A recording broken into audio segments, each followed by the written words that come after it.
রিমা আক্তার। আচ্ছা, হালিম উনি আপনার কি হয়? আমার আব্বু হয়। কি ঘটনাটা কি ঘটছে, আপনি কি জানতে পারছেন বলেন তো? ঘটনাটা তো মনে করেন আমরা জানতে পারিনি, আমরা রাত্রে শোয়াছিলাম, আমার এক চাচতো ভাই এসে বলছে যে কাকারে জানি কে মাইরা রেখে গেছে। পরে আমরা সাথে সাথে দৌড় পেরে চলে গেছি, যা মাত্র যাই আমার আব্বুরে দেখতে পাইনি। আমার যে চাচিরা মানে হ্যাঁ আগে বের হয়েছে, হ্যাঁ সাথে সাথে গামছা তারপরে উন্না দিয়ে হ্যাঁ রক্তগুলি আটকানো দিয়া তারপরে হ্যাঁ ছেলেরে দিয়ে আর আমাদের কর্মচারীরে দিয়ে জয়পাড়া পাঠাই দিচ্ছে। ওই সাথে সাথে আমার ফুবু আর আমার মায়ে চলে গেছে। তারপর আমার ওই কাকি আগে গেছি, দেখি কি এখানে অল্প অল্প রক্ত, আর একটু আগায় যায় দেখি কি এতগুলি রক্ত, এখানে এতটি রক্ত ওইখানে এতগুলি রক্ত দেখা তো আর মাথা আমার ঠিক নেই। পরে তো এই যে পুলিশ আসছে, পুলিশ এসে তারপরে দেখলো, পরে এখানে জিজ্ঞেস করলো, পরে আমাকে কি আমি হ্যাঁ বড় মেয়ে, পরে আমার জিজ্ঞেস করলো কি হয়েছে, পরে আপনারা কি চিনেন? আমাকে কি না আমরা তো চিনি না কার সাথে হয়েছে, কিন্তু এই যে আমার চাচিরাই হেরা করছে, আর হেরাও বলতে পারে না, মানে বেশিক্ষণ সময় নেই, 5 থেকে 10 মিনিটের মধ্যে এই কাজটা করে ফেলেছে। আচ্ছা, আগে পরে কারোর সাথে শত্রুতা ছিল আপনার না, বাবার? আমি তো স্যার জানি না যে আমার আব্বুর সাথে কারোর সাথে শত্রুতা ছিল কি না, আর আমি তো মনে করেন এখানে থাকি না, আমি থাকি আমার শ্বশুর বাড়ি। এটা কে বলতে পারবে? মানে এইটা আমার আব্বু বলতে পারবে যে হের সাথে কিরকম যে আপনাদের কর্মচারী বলতে পারবে কিছু? কর্মচারীও বলতে পারবে, আপাতত কর্মচারী তো নাই, ও একটা সরল সোজা, তারপর বলতে পারবে যদি আব্বুর সাথে কোনো। আপনারা কি চাচ্ছেন আসলে এই না ঘটনা? আসলে চাইতেছি আমার বাবারে যে মারছে, যারাই বা মারছে, মারাই তো বেশ কম আছে, এইভাবে তো মানুষ কারো মারে না, তার সাথে শত্রুতা থাকলে ওইভাবে মারে না। একটা চেয়ারও ভাঙছে, প্লেটও ভাঙছে, তারপরে লাস্টে গ্যাসের বোতল দিয়া বাড়ি দিয়ে মাথা ফাটাই ফেলাইছে, ওই ফাটানে রক্তটা বেরোইছে।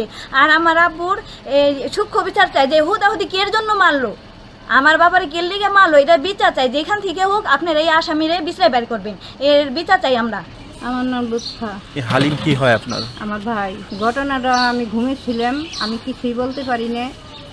আমি ওই সময় একটা দুঃস্বপ্ন দেখি, ওই দুঃস্বপ্ন দেখেই আমি লাফ দিয়ে উঠি। আমারে কেউ একজন বলে ধাক্কা দিয়ে যে তুই বাজারে যা, খুব বিপদ। তখন আমি লাফ দিয়ে উঠে যে আমি লাইটটা চালামো, সেই শক্তিটা আমি পাই না যে কোন দিদি। আর এমন টাইমে আমার দরজায় ঠেলা দেয়, আমি কে রে? তখন আমার এই ছোটো বাসটি কয়েকে আমি রিফা শিগগিরে বাজারে যান, আব্বুরে যেন কারা মাইরে গেছি। কয়টার দিকে তখন আনুমানিক? তখন মনে হয় আমার তো এত টাইম টেবিল জানা নাই, তা তো মনে হয় আনুমানিক 12টা হইব, বা হয়তো 10 মিনিট 15 মিনিট বেশি হতে পারে।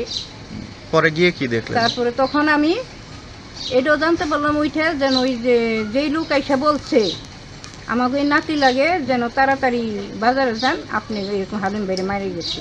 ছেলেটার নাম হলো জিশান। পরে আবার একজনে তাড়াতাড়ি জানাইছে বাজারে থেকে। তখন ওই যে আমার ওই ভাই বউ মানে হালিমের স্ত্রী আর আমার বড় ভাই, এরা বেপের আগে গেছে, আমার আগে গেছে, আর আমি তো ওই স্বপ্নটার উপস্থিত। তারপরে শেষে আমি যাবার লাগছি, তখন দেখি কি আমাকে ওই পাশের বাড়ি বাজারের সভাপতি আজমির, ওই আজমিরের ঘরের সামনে কণ্ঠস্বর পাওয়া যায়। তখন তারপর আমি এই বিপদের মধ্যে আমি ওই কণ্ঠস্বর পাইয়ে আমি ওই ঝুলিতে প্রায় গেলাম, গিয়ে আমি দেখার চেষ্টা করলাম যে এত রাত্রে এখানে কোন লোকটা কথা বলে। তখন বাজারের এই পাহারাদার, নাম হলো মোতা করে, আর নাম মোতালেব। তখন ওই পাহারাদারের দেখে আমি আর কিছু জিজ্ঞেস করলাম না। তখন মনে হইলো যে বাজারের এই মারামারির বিস্তারিত জানাবার লাগছে, বললো কি যে আমি বাজারের ভিতরে ছিলাম। তখন আমি অতটুকু যাই না, আমি সোজা বাজারে চলে যাই। বাজারে চলে যাওয়ার পর ওইখানে যারা উপস্থিত আছিল তারা কয় এই অবস্থা, তার যে মেডিকেলে নেওয়া হয়েছে। তখন আমি আর ওই যে হালিমের স্ত্রী এরা একটা ভ্যান আলো আমাকে সাহায্য করলো। সেই ভ্যানে উঠে আমরা জয়পাড়া মেডিকেলে ঢোকার আগে মেন রুটে থেকে মেডিকেলের রুটে ঢুকুম। তখন মনে করেন এখন আমাকে এখানকার পোলা পানি না কে যেন একজন বলে কি আপনারা আগে থানায় যান, থানায় যদি আপনার অভিযোগ না জানান তাহলে ডাক্তারের যে রুগীর গায়ে হাত দিব না। তখন ওখান থেকে আমার ভাইয়ের বরে নিয়ে আমি সোজা থানায় পায়ে হেঁটে মেলা করলাম। তখন মনে করেন 8-9টা কুকুর এসে আমাকে আক্রমণ করে ওইখানে। তখন পাইলাম এক পাহারাদার, সে আমাকে সাহায্য করে, তার সাহায্যতে থানায় গেলাম। থানায় যায় তখন পুলিশরে বললাম, পরে একটা পুলিশ আমার অবহেলা করলো, আর মাঝখানে থেকে 3জন বসা ছিল, একজনে তাড়াতাড়ি ফোন দিল হাসপাতালে। ফোনের শব্দটাই আমি বুঝতে পারলাম যে উনি হাসপাতালে ফোন দিল। তখন আমরা আবার ওইখান থেকে এক রিক্সাওয়ালা আমাকে সাহায্য করি, সেই সাহায্যতে আমরা মেডিকেল আবার পৌঁছানোর পরে দেখি কি ওই যে ডাক্তার এমার্জেন্সিতে মানে একটা কাগজ লিখতে আসছি।